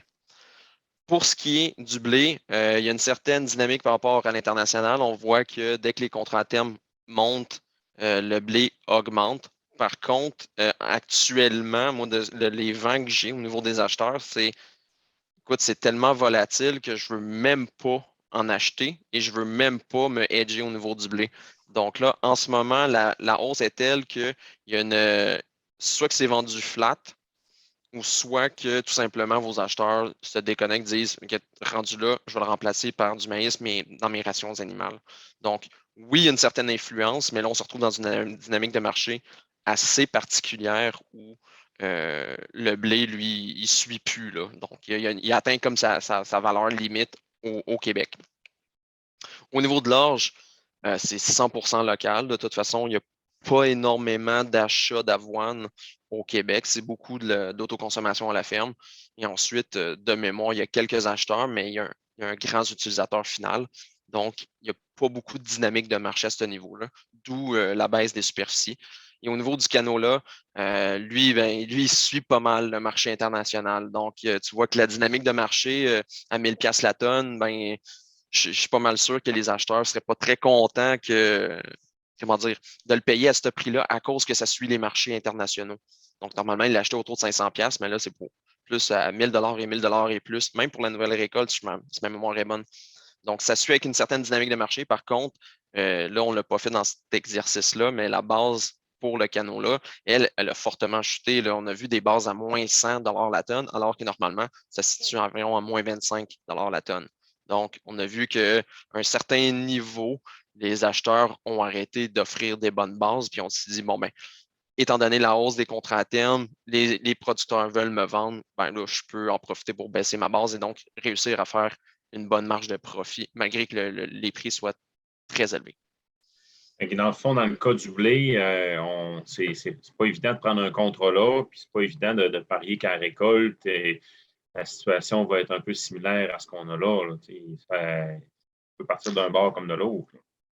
Effectivement, puis je pense que malheureusement, là, pour ma présentation, ce qu'on peut retenir, c'est qu'on est dans une situation qui peut être très explosive. Donc, c'est pas très intéressant nécessairement de vendre aujourd'hui. Quoique, pour le seuil, on a vu que ça peut être intéressant de fixer une base, mais pour les contrats à terme, on est dans une situation où le moindre pépin peut faire en sorte que les marchés repartent à la hausse. Là. Donc, pour la nouvelle récolte, vous pouvez peut-être enfermer, juste vous dire, bon, ben, les prix sont déjà bons actuellement, je suis capable de rentrer dans mes frais. Je vais quand même me garantir un certain niveau de revenu, mais je ne dirais pas là, de là à dire aujourd'hui, on ferme 60% de ma récolte, puis après ça, on attend la récolte, loin de là. Là. Donc, je pense qu'il y a un beau potentiel de hausse des marchés qui reste encore à voir. Peut-être pas pour la. C'est Pas probablement dans le blé qui détient le plus haut de ça. Là. Effectivement. Effectivement. On sécurise ailleurs, puis on spécule le blé. Super. Donc, il y avait Gilles Dion. Oui, je vais essayer d'activer le son.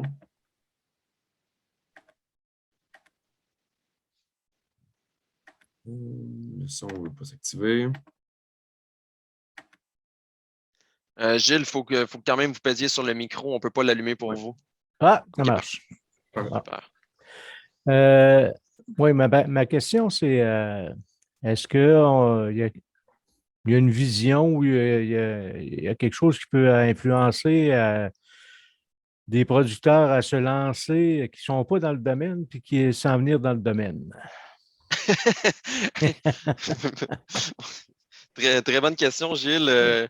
J'ai l'impression que vous avez lu Votre terre de chez nous il n'y a pas longtemps. C'était Et effectivement voilà. c'était le sujet. Là. J'ai quand même été frappé de voir que certains producteurs décidaient de se lancer dans le maraîcher parce que c'était trop compliqué. Mais en même temps, lorsqu'on lit plus loin, ben, on voit que les enjeux de main-d'œuvre, c'est très important. Puis avec la pandémie, puis tout le casse-tête, puis toutes les règles d'amener de la main-d'œuvre, c'est compliqué avec la rareté de la main-d'œuvre. Là, je peux comprendre pourquoi ils décrochent. Ça peut être des facteurs explicatifs, mais par contre, faut quand même se griller de machinerie. Puis, vous le savez tout comme moi, là, Ouais. trouver de la machinerie, c'est rare. Trouver de la machinerie usagée, c'est encore rare. Trouver des pièces, c'est rare. Donc, si c'est. Je vois Christian Cardinal qui fait le signe de pièces, ouais, ça coûte cher.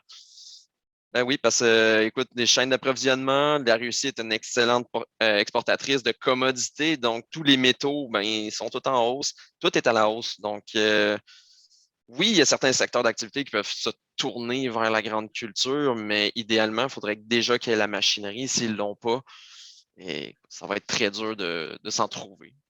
Quoique, vous pouvez toujours offrir vos services là, si vous faites du forfait. Là, augmentez vos prix, ça serait ça mon conseil. J'aurais peut-être. Est-ce que avec justement là, la demande qui va augmenter, on peut-tu à ce moment-là avoir une meilleure écoute gouvernementale pour des subventions pour améliorer encore nos superficies? Boy. OK, ça, c'est une question vraiment dynamique, politique. Écoute, j'aurais tendance qu'au niveau de la sécurité alimentaire, on a une certaine écoute. Par contre, de l'autre côté, surtout au niveau fédéral, il y a une certaine sensibilité à vouloir diminuer les gaz à effet de serre. On a vu là, qu'ils ont été très critiques au niveau de la grande culture, au niveau de notre utilisation de fertilisants. C'est dur de conjuguer les deux. C'est dur de produire plus puis de moins utiliser de fertilisants. Si c'était le cas, je pense qu'on l'aurait déjà fait. Puis de toute façon, en ce moment, je pense que les marchés s'en occupent. Là. C'est tellement cher que si on est capable d'en utiliser moins, on va en utiliser moins pour essayer de maximiser nos rendements. Donc, c'est très difficile. C'est tellement politique que j'ai de la misère à répondre convenablement à cette réponse-là. Il y en a deux là, présentement là, qui veulent avoir le pouvoir au fédéral. Là. On va dire ben, deux qui vont se chicaner pour un poste, qui se chicanent présentement pour un poste. On va parler de M. Poilievre et M. Charest. Et les deux ben, sont pour les pipelines, le gaz naturel. D'après moi, on va faire un petit backup pour peut-être améliorer de certaines choses que pour donner de l'exportation. Ouais, mais rendu là, Gilles, prends ton mal en patience parce que Oui.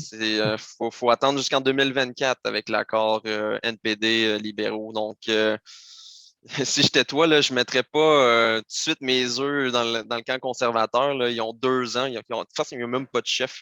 Donc, ils ont encore 2 ans là, pour se crêper le chignon puis voir si le parti politique ne va pas se scinder de lui-même à cause des divisions. Ah, Et ben là, ça, regarde, c'est. on embarque dans d'autres sujets qu'on pourrait discuter autour d'une bière plutôt que dans une conférence. Mon expertise n'est pas meilleure que la vôtre, le rendu là.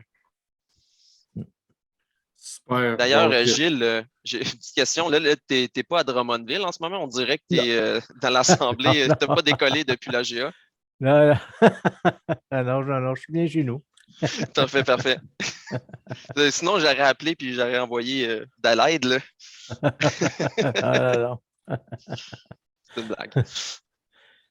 super. Donc, il y avait, merci Gilles, il y a Ange-Marie qui a une question. Donc, si vous voulez activer votre son.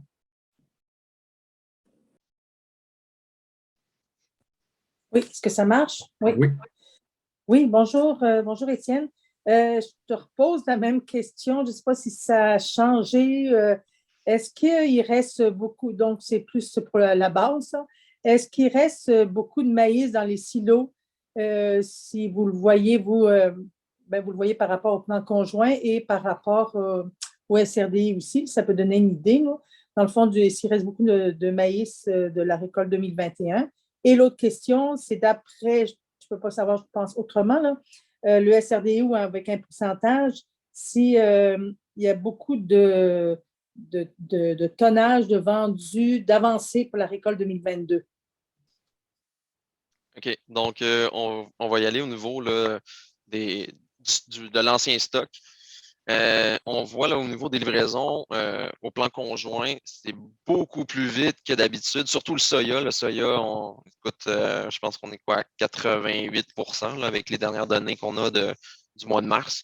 Donc, on est à un niveau très élevé par rapport à ce que moi j'anticipe au niveau du total, là, au niveau des livraisons au plan conjoint. De toute façon, pour le soya, on reçoit pratiquement tout, là, tout est vendu. Il n'y a pas beaucoup d'autoconsommation à la ferme là, de soya. Donc, à ce niveau-là, ça va très vite. Au niveau des autres grains, on voit que c'est soit ça suit le même mérite que les 5 dernières années, ou soit que c'est légèrement supérieur. Donc, au niveau des livraisons, on le voit que c'est, de manière générale, quand même assez rapide.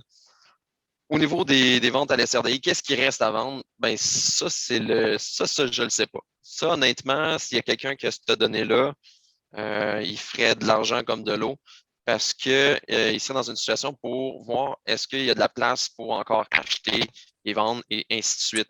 Par contre, au niveau des ventes qu'on voit, on voit que le rythme des ventes de maïs et soya sont excessivement élevés pour l'ancienne récolte. Donc, le niveau des prix là, est très intéressant, puis on voit que les producteurs sont alertes. Hein, on voit que quand il y a un bateau, il y a beaucoup de ventes de maïs qui arrivent en même temps. Les filles, pendant un bout, là, je dis les filles parce que c'est généralement des femmes qui travaillent au SRDI, là, ils en ont rentré là, des informations relatives à une vente. Là, ça a été de manière assez phénoménale. Donc, ils n'ont vraiment pas chômé à ce niveau-là. Mais c'est dur à évaluer combien il en reste. Moi, personnellement, je ne pense pas qu'il en reste tant que ça. Je pense que l'ancienne récolte, il va peut-être en rester pour ceux qui ont rapidement compris que si tout le monde fait comme eux en ce moment, il ne restera plus de maïs, puis donc il y a des possibilités de hausse assez rapide au niveau des prix. Honnêtement, si j'étais vous en ce moment, j'en vendrais de temps en temps, mais j'en garderais pour voir là, qu'est-ce qui se passe au mois de juillet. Il en manque-tu du maïs au Québec? Puis y a-t-il une possibilité d'avoir un meilleur prix? Ça, c'est à voir. Puis au niveau de 2022, on ne voit pas beaucoup d'activités, je te dirais. Je pense que depuis que Ramsey a dit vraiment, c'est rare qu'il dise ça, là, mais il a dit vendez pas votre grain. Retenez ça, là, on est dans une situation dangereuse. Puis on voit les producteurs ont répondu pas à son appel, là, mais ont suivi son conseil. Puis à l'heure actuelle, j'aurais tendance à dire que j'ai le même conseil pour eux. À moins de certains grains ou certains contrats là, plus spécifiques, là, où c'est vraiment avec des critères très, très, très précis. Mais de manière générale, je pense que je te l'ai dit, Ange-Marie, personnellement, assis-toi sur ton tas, puis attends. T'es en bonne position. Je pense qu'on est dans une bonne situation au Québec. Même si les prix sont élevés, force est de constater que je pense que les prix peuvent aller encore plus haut. OK, merci. Super. Donc, je ne sais pas s'il y a des nouvelles personnes qui voulaient poser des questions. Sinon, je vais repasser la parole à M. Gervais. Oui. Vous m'entendez, oui? Oui. Bon, ce que tu as dit, Étienne, au propos que Ange-Marie a demandé le maïs d'un silo, ça ferme, puis tout ça, là, on se pose toute la même question. Moi, en tout cas, ce qu'on me jase dans mon coin, c'est que oui, il reste du maïs dans les silos, mais c'est de se poser la question, qu'est-ce qui reste de pas vendu? Parce que si je prends chez nous, il en reste pas mal dans les silos. Mais il est... Oh! Le micro est fermé? Oui, oups. Oui. Je pense que c'est ton acheteur, là, il dit stop, non, parle plus. Non, mais Il en reste dans les silos, mais il est promis, Ouais. ce maïs-là. Fait que peut-être de pas vendu, il en reste peut-être moins qu'on pense. Là. Mais il y a des ventes de fait étalées dans le temps, là, comme on nous dit souvent de faire. Fait que ça, c'est pour ça. Puis là, tantôt, il y a un monsieur qui a fait un commentaire sur l'augmentation des superficies en culture, puis que le gouvernement, qu'est-ce qu'il va faire là-dedans, puis tout ça. Ben, regarde, c'est la société qui va le décider. Si la société commence à avoir trop faim, elle va crier assez que le gouvernement va rouvrir des choses pour qu'ils se cultivent certaines choses, parce qu'on le voit en Europe, ils ont commencé à laisser aller les jachères pour les remettre en culture dans certains endroits. Là. Probable que ça peut être des choses qui arrivent, qui vont arriver ici aussi à un moment donné, si ça perdure dans le temps, ces choses-là. Puis à la fin, tantôt, là, quand il y aura plus personne, il semble avoir quelques questions sur l'engrais, là, ben, je peux peut-être en dire un peu, là. Il n'y a pas des infos à finir, mais j'ai peut-être quelques infos pour aiguiller le monde, là, mais on va attendre à la fin. OK. Alain, juste pour te dire que si je riais, là, c'est parce que j'avais vu la réaction de Christian Cardinal. Christian, je pense que ça va être mon funny guy aujourd'hui. Écoute, au niveau de la consommation d'engrais, ben, je pense pas que j'ai plus d'informations que vous nécessairement, là, mais de ce que je sais, c'est que la plupart des vendeurs vont assurer l'approvisionnement pour leurs clients fidèles. Pour ceux qui faisaient du magasinage, malheureusement, je pense que vous avez ça va être votre mauvaise année. Puis ça fait quand même quelques mois qu'on voyait la hausse des prix de manière assez importante. Puis dans mes analyses, je comprends que c'est quand même dans un petit raccoin du site Internet. Là. Malheureusement, notre site il est vieux, puis des fois, on crée une nouvelle section, puis où est-ce qu'on le trouve? On ne le sait plus, là, mais je fais une analyse sur le prix des intrants, puis ça fait des mois que je dis écoute, la hausse des prix n'est pas près d'arrêter, puis ça serait peut-être intéressant de le booker là. Mais je comprends que c'est pas tout le monde qui lit. Là. Mais c'est quelque chose qu'on pouvait voir venir. Là. Donc, pour ceux qui ont magasiné, ben, c'était pas la bonne année pour faire ça. Super, donc je laisserai la parole à Sylvain Pion, vu qu'il n'a pas parlé encore. Je vais prendre les gens qui n'ont pas parlé, puis après ça, je leur donnerai la parole aux gens qui auront parlé. Bon, merci. Merci, Étienne, pour ta présentation. Juste une petite question peut-être sur tes bases que tu as fait des moyennes des dernières années. Je me posais la question, on peut-tu vraiment comparer une base là, quand on a un maïs, un prix du boisseau, mettons, à 5$ ou bien à 8$? La base, ça ne devrait pas être un petit peu en lien avec le prix du contrat aussi, ou bien si on ne devrait pas en tenir compte? Je voulais t'entendre un peu là-dessus peut-être. Là.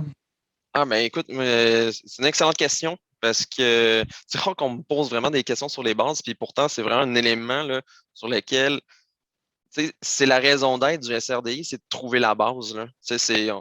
À la limite, le prix, ce n'est pas très intéressant, c'est vraiment la base, c'est l'élément que votre acheteur a du contrôle. C'est le seul élément. Le taux de change, il n'y a pas de contrôle là-dessus, le contrat à terme non plus. Donc, le seul élément qui peut influencer, c'est la base.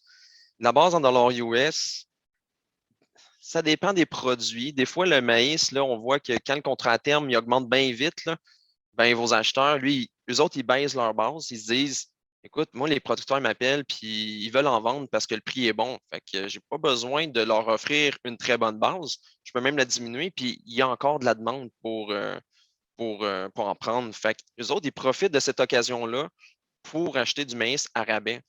Parce qu'au niveau de la contrepartie, là, que le contrat à terme monte ou descend, de manière générale, eux autres, ils ont quelqu'un qui s'occupe juste de ça. Donc, eux autres, là, l'acheteur terrain, là, lui, c'est d'aller chercher du grain avec une base la plus faible possible. C'est ça sa mission, grosso modo. Donc, normalement, ça devrait être déconnecté du contrat à terme. Par contre, dans la dernière année, on a vu qu'au mois de juillet, ton prix était à un bon niveau. Il s'est maintenu dans le temps. Par contre, le contrat à terme, lui, a chuté parce qu'il y avait un très grand spread entre le contrat de septembre et le contrat de juillet. Donc, en maintenant le prix, mais que le contrat à terme chute, ils n'ont pas le choix de redresser les bases pour au moins continuer à s'approvisionner. Donc, pour maintenir l'intérêt. S'il y avait suivi juste le contrat à terme, ils auraient descendu leur prix, puis à ce niveau-là, les producteurs ont dit bon, ben moi, je te vends plus. Écoute, je me retiens. Fait que, je te dirais que pour bien répondre à ta question, normalement, non.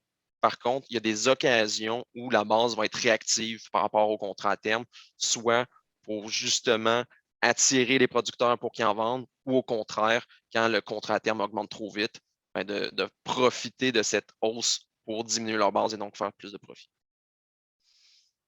Super. Donc, Étienne, si tu permets, je vais passer la parole à Christian Cardinal. Il n'a pas posé de questions encore. Oui. Tu peux y aller. OK. Dans le sens, je m'excuse tantôt pour les réactions parce que c'est un peu plus fort que moi, le prix de la machinerie et tout ça. Bon, si quelqu'un cherche de la machinerie actuellement, il faut être doué pour réussir à la trouver. Puis le prix, ça revient au prix du neuf. Là. Un autre commentaire que je voulais apporter, la présentation était vraiment superbe. On a appris quand même beaucoup. Mais tantôt, il y a quelqu'un qui a parlé au niveau des superficies cultivables et tout ça. Moi, je fais partie du secteur de Mirabel, Rive-Nord de Montréal. On fait partie de la CMM, Communauté métropolitaine de Montréal, qui regroupe 82 villes autour en périphérie et tout ça. Puis aux nouvelles, ce midi même, parce que cet après-midi, j'avais une rencontre pour les PRMHH, les plans régionaux de milieux humides et hydriques.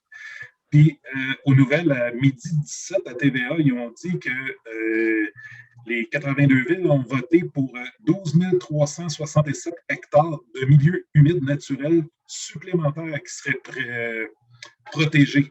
Une augmentation de 22 %. Ça fait que quand on parle qu'on aimerait ça réussir à cultiver plus et comme pour pouvoir nourrir plus de monde et tout ça, le gouvernement il a beaucoup plus à cœur de sauver les rainettes faux grillons et tout ça que de nourrir du monde. C'est un peu langue-sale ce que je dis présentement, mais quand je regarde l'attitude de l'environnement face à l'agriculture, tous les registres et tout ça qui nous impose, oui, ça prend un contrôle, oui, l'agriculture a besoin de faire ses devoirs et tout ça face à tous les problèmes environnementaux, que ce soit au niveau des pesticides ou au niveau j'avais écrit une autre chose, de pesticides, le phosphore et tout ça. Là. Ça fait que c'est certain que l'agriculture a besoin de faire son petit bout de chemin, mais c'est le côté environnemental qui peut devenir lourd. Selon les secteurs, les bassins versants dégradés et tout ça, on se fait, excusez-moi l'expression, un peu raidé avec tout ça. Mais non, c'est ça qui est la situation actuelle. Puis le conflit en Ukraine, il faut en tenir compte aussi. Donc, merci beaucoup, puis très belle présentation encore une fois. Merci, Christian. Je vais peut-être rebondir là-dessus. Parce que c'était un commentaire plus qu'une question. Mais effectivement, les gouvernements, ça a le dos large parce qu'il y a le fédéral, il y a le provincial, puis là, tu viens de nommer le municipal qui a une réalité complètement différente. Puis comme je l'ai dit dans la présentation, on ne va pas manquer de nourriture au Québec. Là. Donc, les gens qui craignent pour la sécurité alimentaire, ben, c'est plus une question de prix. Ça va être ceux qui n'ont pas le revenu suffisant pour se payer la hausse. Mais de manière générale, on devrait trouver de la nourriture sur nos tablettes. Il n'y aura pas de problème, il n'y aura pas de pénurie. Donc, c'est ceux qui sont moins sensibilisés à ça. Et c'est vrai que l'enjeu de l'environnement, ben, il prend de plus en plus de place. Puis que ça suive la science ou non, ben, écoutez, les gens décident de mettre des barèmes, des obstacles au niveau des producteurs et d'augmenter les superficies en superficie, d'augmenter les superficies humides, d'augmenter toutes les questions de registre et compagnie. Donc, malheureusement, ce qui domine le politique, mais c'est ce que le citoyen pense, c'est ce qu'il veut, puis l'enjeu environnemental fait en sorte que des fois, ça peut détrôner et même jouer à l'encontre de la sécurité alimentaire, donc d'assurer assez de nourriture pour tout le monde. Le langage populaire est très, très fort. Effectivement. Super, donc il y avait Régent Lacaire qui avait la main levée. Suite à parlait du blé tantôt, là. Les acheteurs sont revenus un petit peu sur les acheteurs de blé. C'est une question ou c'est... Non, j'ai eu des offres pour du blé, puis le blé humain est beaucoup plus apprécié que l'animal présentement. Là. Il y a une bonne différence de prix. Parce qu'il n'y a pas beaucoup d'acheteurs, mais il y a peut-être 30 % qui sont revenus acheteurs là, de blé. Et il y en a pour tout de suite, ils ne veulent pas acheter, là, mais C'est quelqu'un qu'il faut, il peut trouver des offres pour du blé. Ouais, honnêtement, c'est parfait. Puis on voit qu'il y a une sensibilité au niveau de ça. Là. On veut pas le. Monsieur Beauchemin est comme très sensible par rapport à ça parce qu'il y a de la difficulté à avoir un approvisionnement et la sécheresse dans l'Ouest l'a affecté durement. Donc là, il se retrouvait dans une situation où son plan B ou même son plan A tombait carrément à l'eau. Il devait se retourner beaucoup plus sur le marché local, puis le marché local n'était pas prêt à approvisionner en blé humain. Donc, je pense que là, il y a une sensibilité à avoir beaucoup plus de proportions en marché local. Et ce qui fait en sorte que, comme tu dis, il y a des offres, puis il y a des offres qui peuvent être intéressantes. Moi, ce que je trouve dommage, c'est que dans les dernières années, l'écart de prix était ridicule. Là, on parle d'écart de prix qui tournait entre 8 et des fois jusqu'à 15 C'est pas énorme pour tout le travail qui est fait en amont pour essayer de réduire les pesticides, essayer d'être plus vigilant au niveau des maladies. Quand au final, ben écoute, tu pourrais te retourner de bord puis le vendre pour alimenter des cochons, puis tu aurais un meilleur prix. Tu sais, ça peut être décourageant parfois, là. Ben là, on parle de 50 à 60 piastres de différence, là, peut-être, sur le spot ou le futur là, récolte. Oui, puis de mémoire, il me semble qu'il a dit être ouvert à plusieurs formes de fermeture de prix. Donc, si les producteurs sont intéressés, par exemple, à juste fermer une partie du prix, puis le contrat à terme, le laisser ouvert, ben, il est ouvert à cette option-là, ce qui est très intéressant, surtout écoute, si tu me parles d'une différence de prix entre 50 et 60 piastres, écoute, moi, je trouve que c'est un excellent écart, là. Mais il faut que tu fouilles des places parce qu'il y en a beaucoup qui ne sont plus acheteurs. Là. Ils sont retirés et ils se concentrent sur le maïs et le soya. Là. Et ils disent que le blé, c'est plus risqué. Mais Ouais, ils appellent les marques aussi. Là. Effectivement. Mais pour fouiller, toi, Réjean, tu es très bon là-dedans. Tu penses? Ben, je ne suis pas géré, c'est des nouvelles. Super, merci, Régent. Donc, il y avait Ange-Marie qui avait une autre question. Ça marche comme ça? Oui? Oui. OK. Yes. Ben, c'était pour répondre à certains qui se posaient des questions, changement de culture. On le voit, nous, dans notre région, puis assurément, il va y avoir de plus en plus de producteurs qui vont changer sûrement leur superficie de légumes vers la grande culture. Pas les gros, ceux qui ont 50, 60 employés, non, parce qu'ils sont très bien organisés, puis ils ont toute la gestion dans les bureaux et ainsi de suite pour organiser ça.